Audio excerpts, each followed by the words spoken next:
Corporate Governance Platform, a program from the Institute of Chartered Secretaries and Administrators of Nigeria, ICSAN, is now at your doorstep.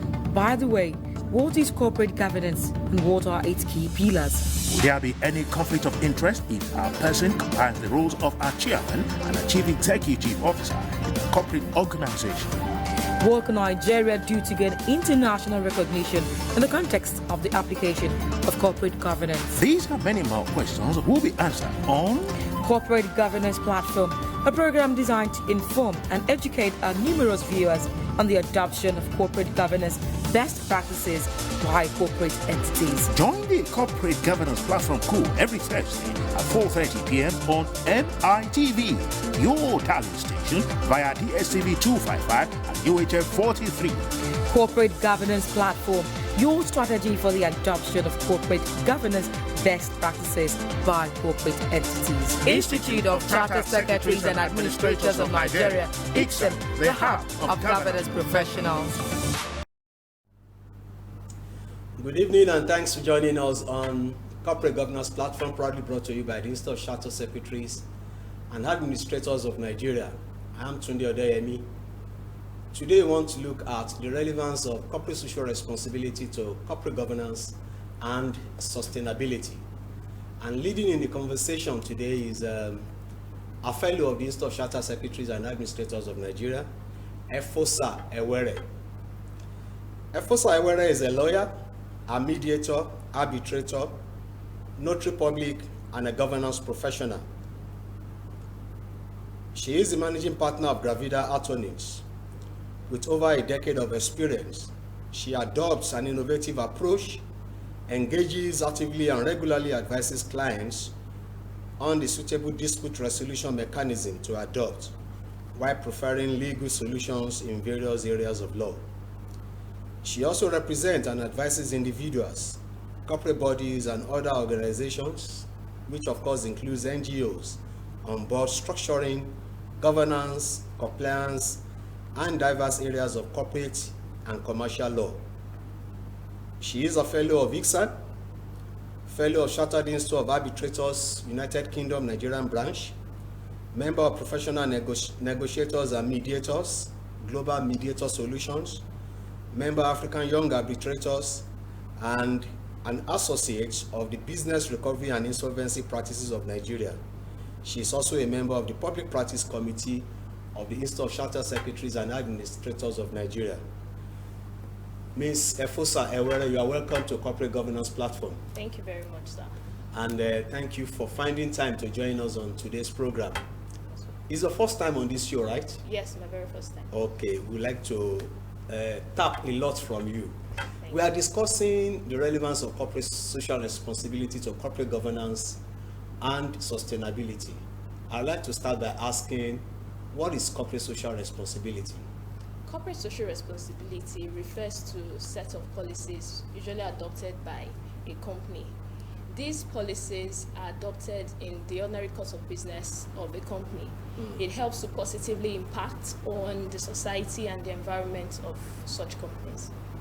It impacts on the society and the environment of such companies. Yes. Now, what is the relevance of CSR to corporate governance context? Okay, for corporate governance, we are all aware that corporate governance is a system of organizational practice, is the way and manner in which a company is run, way and manner in which a company is governed.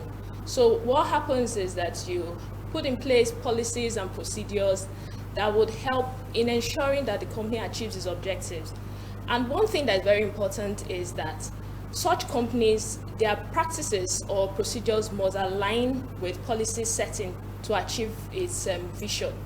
Now, when you want to look at the relevance of CSR, CSR is a key concept of corporate governance. It's actually embedded, entrenched in corporate governance.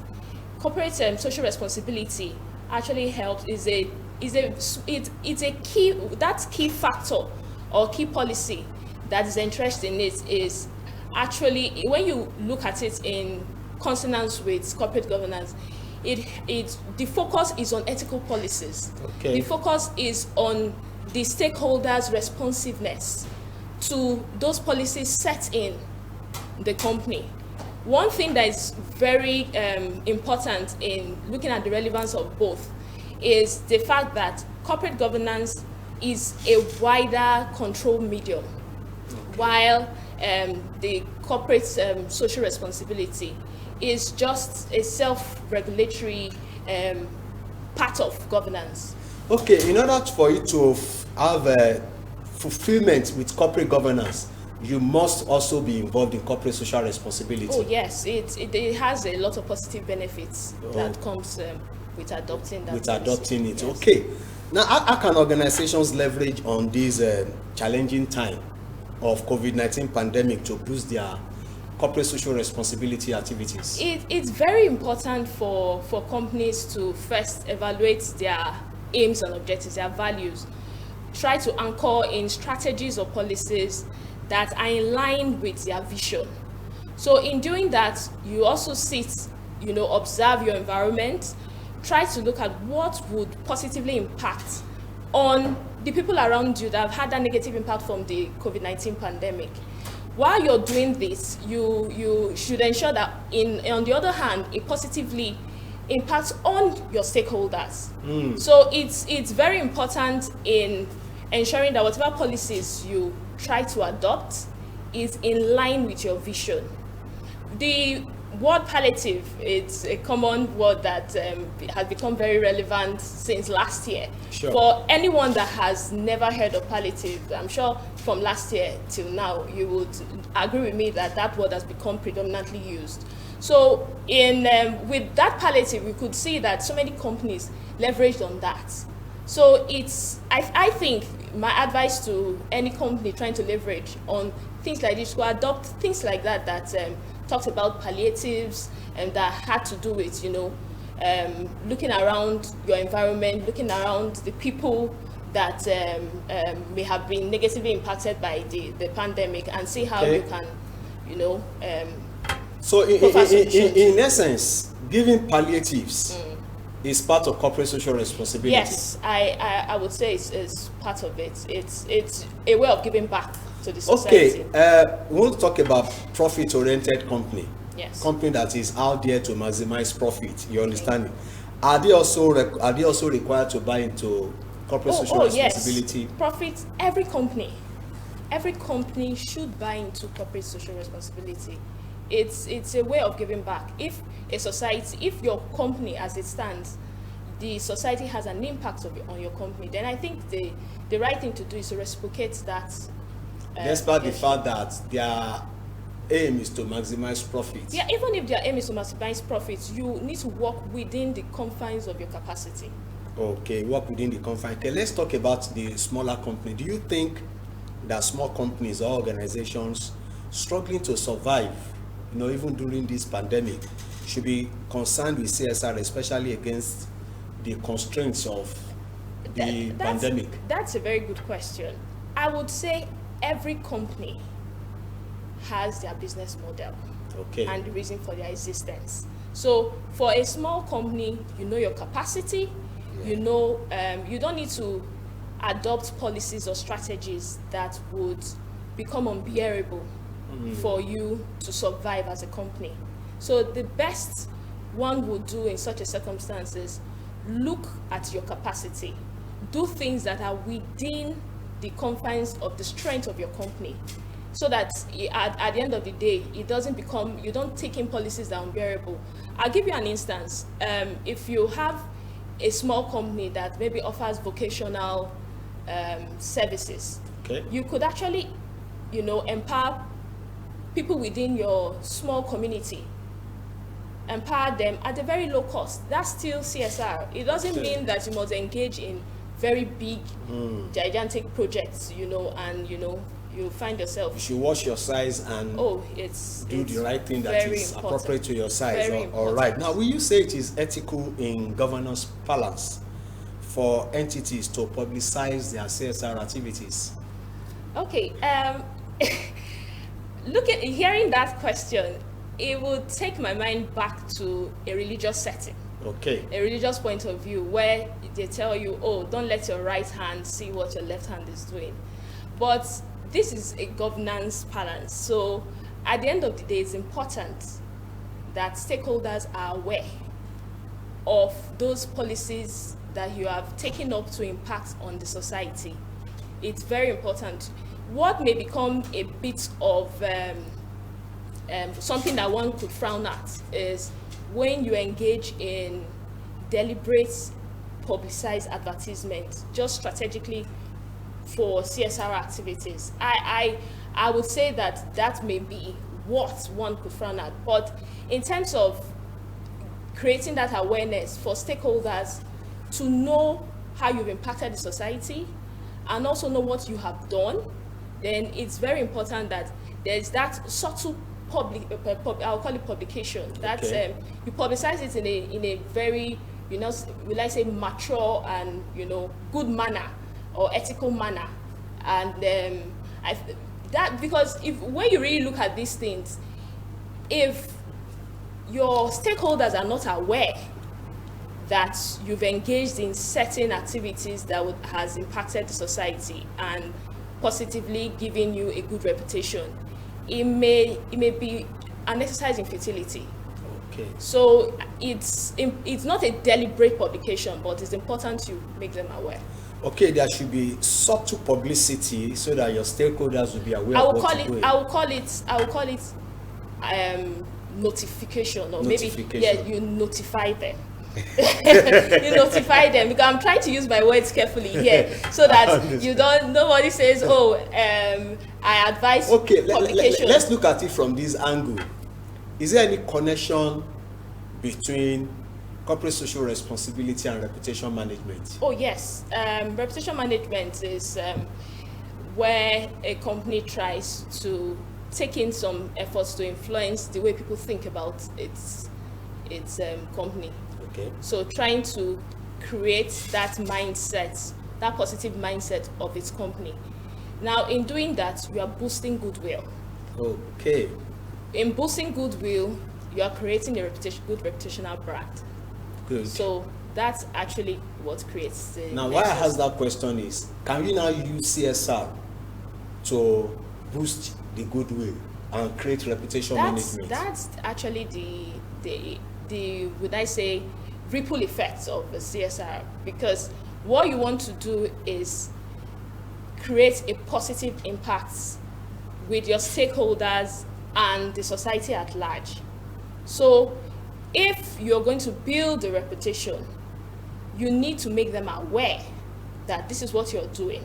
Okay. So it boosts that confidence, and in return it helps to build reputational brand. Okay. Now, do you subscribe to the view that the practice of CSR can undermine shareholders' interest? I do not subscribe to that, and I say that because CSR is for stakeholders of the company, and who are the shareholders? Shareholders are part of those stakeholders. So if you are doing things in the interest of shareholders, if you're doing things in the interest of the stakeholders, then it simply implies that it's also in the interest of shareholders. So I don't see the interest being undermined. Okay, thank you very much, EFOSA. We would like to go on a very short break. When we come back, we'll continue with our conversation on CSR, its relevance to corporate governance and sustainability. We'll be right back. Corporate Governance Platform, a program from the Institute of Chartered Secretaries and Administrators of Nigeria, ICSAN, is now at your doorstep. By the way, what is corporate governance and what are its key pillars? Will there be any conflict of interest if a person combines the roles of a chairman and a chief executive officer in a corporate organization? What can Nigeria do to gain international recognition in the context of the application of corporate governance? These and many more questions will be answered on Corporate Governance Platform, a program designed to inform and educate our numerous viewers on the adoption of corporate governance best practices by corporate entities. Join the Corporate Governance Platform Coup every Thursday at 4:30 p.m. on MITV, your talent station via DSTV 255 and UHF 43. Corporate Governance Platform, your strategy for the adoption of corporate governance best practices by corporate entities. Institute of Chartered Secretaries and Administrators of Nigeria, ICSAN, the hub of governance professionals.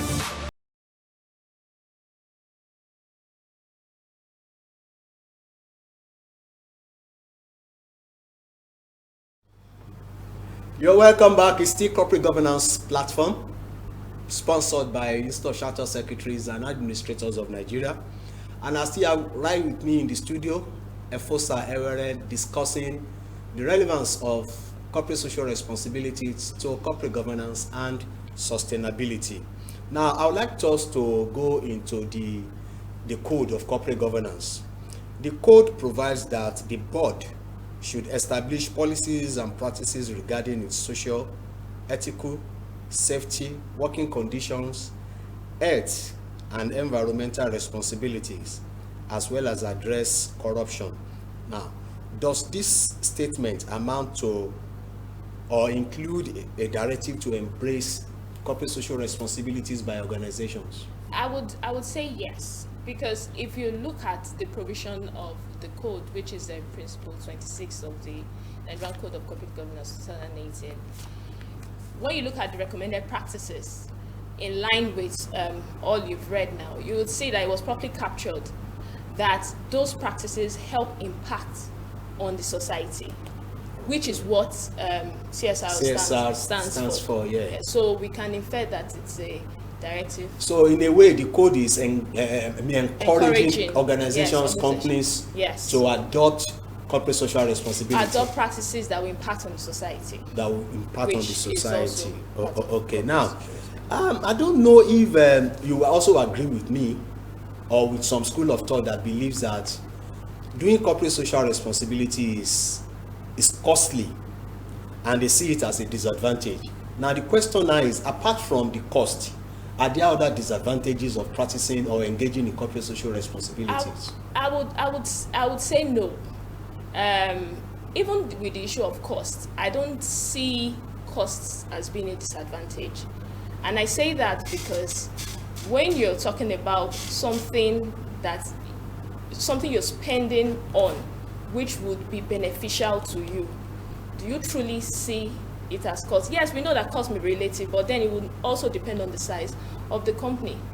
So I don't see any disadvantage, except when corporate social responsibility, the policies you put in place are not properly managed. Then maybe the issues of some form of disadvantage may crop up. But based on applying the principles, applying it in good faith, I do not think there are disadvantages.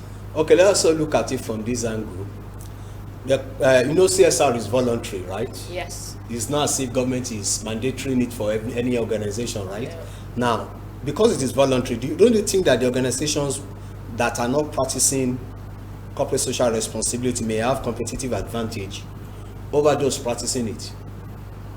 I would also not agree with that.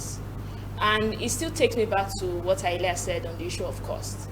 Maybe for those not practicing it, they may see it as saving costs, saving money. Yeah. But if you actually adopt it within your capacity, and even the Bible talks about being a cheerful giver. So, and if you practice your religion very well, you will know that, okay, for those that always give, they say givers never lack. So it's just that we are discussing it in a governance balance. So I don't see them being, more advantageous to those that practice it. I would just see it as someone thinking that they're saving costs and the other person looking at it from the angle of money well spent. Okay, if you are not doing it, are there really any effects of not doing it? Are there anything that you are lacking by not doing it? I won't say you're lacking anything. Everyone wants to do things that people want to associate with, things that are positive. People want to associate with things that are good. And there is always that perception that when a business engages in corporate social responsibility, then it's a company that you should reckon with. So that's the angle I see it. Okay, let's take the conversation to another level. What's the connection between corporate social responsibility and sustainability? For both concepts, they all concentrate on taking care of the environment, taking care of the things around you, your society at large. So that's the connection between both of them. Okay, between corporate social responsibility and sustainability. How best can a company or organizations that are really interested in practicing or engaging in corporate social responsibility or sustainability, how best can they go about it? It's first, every business, every company has their business model. Okay. Every company is created for certain existence. So what would apply to one company may not apply to the other company. So it would be the business, the company trying to set up or anchor on specific strategies that would, help move it forward in line with, bringing in these policies. So you need to look at your business model and you now strategize on how you want to go about. Your business model, the value, your objectives, your values and your missions. And now, CSR, is it relevant to all sectors of the economy, or because let me give you an instance. Some school of thought believe that if you are having an organization that impacts the environment negatively, that is where CSR is actually relevant, especially those in the oil and gas that are doing exploration, and your activities, your operations impacts on the environment negatively. So it is therefore important for you to go into CSR. What if I'm in a sector that my operations does not impact negatively on the environment? I think it's not a very good way of approaching CSR. Okay. Because I know that it may appear like the torchlight is on the big multinationals, the oil and gas, that everyone seems to visibly see that they have negative effects on the environment, and so they don't have a choice but to develop policies to compensate the environment or that community. But if we look at it beyond that, if we look at it in terms of what you stand to gain by setting up policies that will positively impact on your company, then you may not, and if you look at it also from the issue of reputation, goodwill, you may not actually be concentrating on the fact that you ought to have negatively impacted before you can apply a CSR policy. You will look at it from the angle of giving back to the society, a society that is also part of your existence as a company. So, okay, you've helped, you have stakeholders that have various contributory factors to the existence of the company. So how do you also show that you're thankful for them to have patronized you? So that's maybe a layman's way of analyzing. Yeah, you have mentioned something very important. Actually, you mentioned that it is not just the multinational companies. Now I'm talking about micro mini companies that are still struggling, companies that even need palliative to be able to stand very well. Now, how do you convince such companies to be involved in corporate social responsibilities? One-man business, for instance. I actually gave an example at the beginning. It will depend on the company. It will depend on the business model. So if you look at this side of the country or our country, you will notice that we have so many small businesses. Some of these small businesses do not have continuity models. For a business that has continuity models, you will take the issue of CSR, you take it seriously. Okay, for a business that has continuity models. So because sometimes when we talk about one-man business, you're thinking about maybe the person selling recharge card on the street. But it goes beyond that. If you're talking about a business that has continuity plan, then you should be adopting such a policy.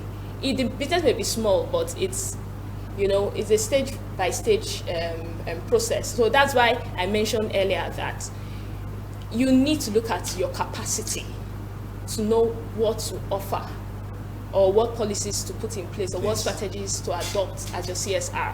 It doesn't mean that you must go do something of great magnitude that may almost, Okay, let's look at this, and probably it's going to be my last question. What advice do you have for companies, organizations which seem to abuse, let me use that word, CSR by putting up token projects for publicity's sake without being committed to the spirit of social responsibility? Well, I would say they should desist from their evil ways. Okay, but on the lighter note, I would actually advise that they desist from such practices. The reason is, CSR shouldn't be seen on the face value. Okay. It shouldn't be seen. It should be seen as something you intend to practice on a long term, that would have a long-term impact on your company. If you have that at the back of your mind, you would not want to pull up publicity stunts or pull up a negative, would I say pull up small projects just to deceive the society that you're doing this when you're not. Okay. Even with your employees who are part of your company, when you keep doing that, they lose faith in the company, they lose confidence. That's true. It will not boost the morale, and with time, the word will go out. So you may think you're doing something that is not known to the public, but in a matter of time, on the long run, it would you cannot take the public for granted. No, you can't. It would always show up. Thank you very much, EFOSA, for sharing your thoughts on CSR, corporate governance, and sustainability. This is where we wrap it up and call it a day. Thank you very much for watching. I remain Tunde Odeyemi. Please join us next week, same station, same time. Bye for now. Corporate Governance Platform, a program from the Institute of Chartered Secretaries and Administrators of Nigeria, ICSAN, is now at your doorstep. By the way, what is corporate governance and what are its key pillars? Will there be any conflict of interest if a person combines the roles of a chairman and a chief executive officer in a corporate organization? What can Nigeria do to gain international recognition in the context of the application of corporate governance? These and many more questions will be answered on Corporate Governance Platform, a program designed to inform and educate our numerous viewers on the adoption of corporate governance best practices by corporate entities. Join the Corporate Governance Platform crew every Thursday at 4:30 p.m. on MITV, your talent station via DSTV 255 and UHF 43. Corporate Governance Platform, your strategy for the adoption of corporate governance best practices by corporate entities. Institute of Chartered Secretaries and Administrators of Nigeria, ICSAN, the hub of governance professionals.